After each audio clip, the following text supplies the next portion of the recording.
Hello, so today I'm going to show you how to create tables within Word in Office 365. Okay, so a table is just a way to display information. Let's share my screen. There we go. So I'm going to go into my Start menu and I'm going to open Word. Open Word. I'm going to go to single space document because that allows me to better control the spacing between paragraphs. Blank document over here, Word thinks it knows what you want to do and it will play about with your spacing. But if I choose single space document, I'm more in control. So let's call all this student information. Okay, I want to insert a table. So I go to my insert menu, insert table. I can then tell Word how many columns and rows to use. So in this case, I'm going to do 1, 2, 3 columns, 4 rows. Okay, so I will do surname, forename, and start date. Okay, I want this to look quite nice, so I'm going to highlight my entire row, go to my home tab, and make this bold. So I'm just going to make that row stand out. Let's start inputting our information. And I shall make my start date 20. Okay, what else will I put in here? Elizabeth's start date will be and her third student. Heather's start date can be something different again. Don't press enter. Don't press enter afterwards, because what you end up doing if you press enter is you make your row double deep and you don't want to do that. So never, don't press enter. Okay, you can just click within the table and click without. Now that's great, but maybe I want to think about putting student information as a heading up above instead within the actual body of the table. So how could I do that?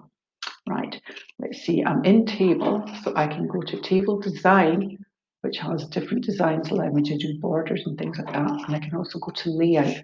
So layout, so if I want to insert a row above, here we go, insert above, a row below, a column to the left, a column to the right. So in this case, I want a row above, okay? I'm going to take this information and I'm going to put it in as a heading. So I'll cut it from there, paste it in here. Oh, that's nice. That looks good now. I'm in my table again, but I actually want to center that information right across. Okay, so I'm going to sit in the left cell area, hold my left mouse button down and bring it all the way across. There we go. Okay, all the way across. And then within my table layout, I should have merge cells. Here we go. So merge cells, and that has merged all 3 of these cells. Okay, so that's fine. I can go back to my home menu and make this centered if I want, or equally, I can do it from here. Okay, so I can make this information centered from there. And then I can go back to my home menu and I can bold. So that's how to insert lines. If I wanted to get rid of a row or a column, I would just highlight them. Okay, so highlight the one that I want to get rid of. Okay, and I can right click and delete cells,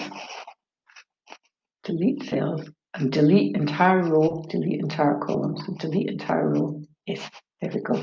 Okay, this can appear within the layout menu as well. So again, if I wanted to insert a row, I could go insert below. I could put Elizabeth's information back in here. I've spelled her name wrong, but never mind.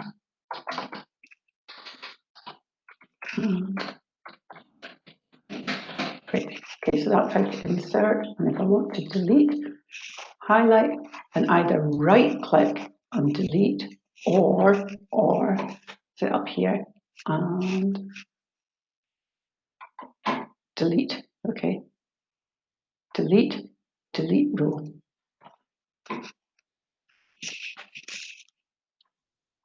what else can we do? On the page, we can go to layout and page setup. Page setup. Okay. Just waiting for my computer. Page setup, and we can go to layout, and we can tell it to vertically align up and down the way. We could center this table to the center of the page. There we go, and you can see there's now equal space above and below my table, which would be quite nice. I've had lots of other information in here. Okay. And that's how we create a table, add rows, add columns, delete columns, exactly the same way, how we can merge cells and center the document vertically.